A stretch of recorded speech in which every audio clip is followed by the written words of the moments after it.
بسم اللہ الرحمن الرحیم۔ السلام علیکم ورحمۃ اللہ وبرکاتہ۔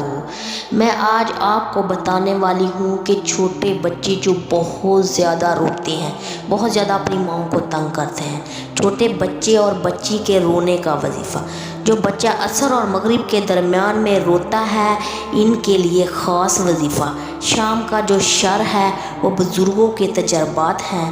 وہ فرماتے ہیں جس حدیث پاک میں ہے، اس وقت آسمان سے بلائیں نازل ہوتی ہیں، جنات نازل ہوتے ہیں، تو بعض اوقات چھوٹے بچے پر اثر آ جاتا ہے، تو اس کے لیے وظیفہ ہے۔ ان سے بچنے کے لیے جب 5 نمازیں پڑھ لیں تو اس کے بعد آپ نے تھوڑا سا پانی لینا ہے۔ مثلاً عشاء کے بعد آپ نے پانی پر دم کرنا ہے اور اس کو 3 دن چلانا ہے، یعنی 3 دن بچے کو پلانا ہے۔ اس کے بعد پھر دم کرنا ہے، پھر 3 دن چلانا ہے، یعنی 3 مرتبہ، پھر 3 ہی دن آپ نے پلانا ہے۔ وہ کیا ہے آج میں آپ کو بتانے والی ہوں، وہ کیا عمل ہے۔